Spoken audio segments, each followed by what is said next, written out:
नमस्कार, लताज किचनमध्ये आपले स्वागत. नवरात्राच्या दिवसामध्ये मैत्रिणींना बराच प्रश्न पडलेला असतो की उपवासासाठी काय खायचं. त्याच्यासाठी मी एक मस्त रेसिपी आणलेली आहे, रताळ्याची भाजी. ह्याच्यासाठी मी बारीक रताळी कुकरमध्ये पाणी न घालता शिजवून घेतलेली आहे. त्याच्यानंतर शेंगदाणे लागतील, हिरव्या मिरच्या 2 ते 3, लिंबाचा रस 1 ते 2 चमचे, थोडीशी जिरेपूड, सैंधव मीठ आणि तूप. कढई गरम करायला ठेवलेली आहे. त्याच्यामध्ये मी 1 ते 2 चमचे तूप घालणार आहे. तूप आपलं वितळलं की त्याच्यामध्ये आपल्याला पहिल्यांदा शेंगदाणे घालायचे आहेत.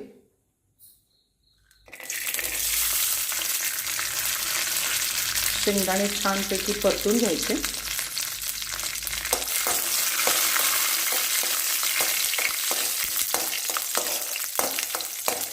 एक मिनिटभर शेंगदाणे परतले की त्याच्यामध्ये आपल्याला मिरची घालायची आहे.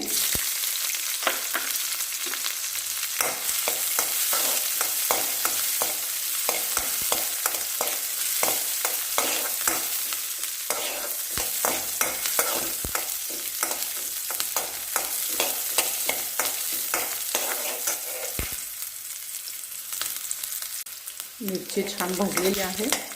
त्याच्यानंतर याच्यामध्ये आपल्याला थोडंसं मीठ घालायचं आहे. चवीप्रमाणे मीठ घालतो आहे आपण त्याच्यामध्ये.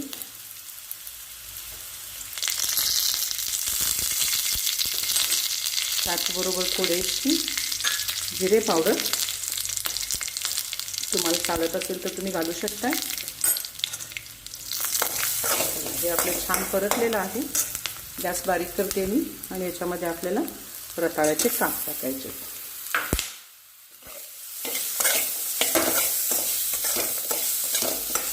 आपली मस्त भाजी तयार झालेली आहे. 1 मिनिटभर आपल्याला ह्याला परतायचं आहे. थोडीशी वाफ येऊ द्यायची.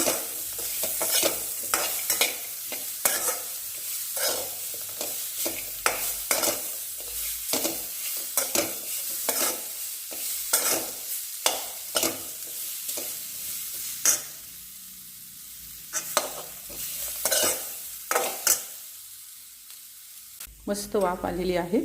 आता मी याच्यामध्ये 1 चमचाभर लिंबाचा रस टाकते. हवा असेल तर तुम्ही जास्त टाकू शकता तुमच्या चवीनुसार. आणि ही तयार आहे आपली उपवासाची रताळ्याची भाजी.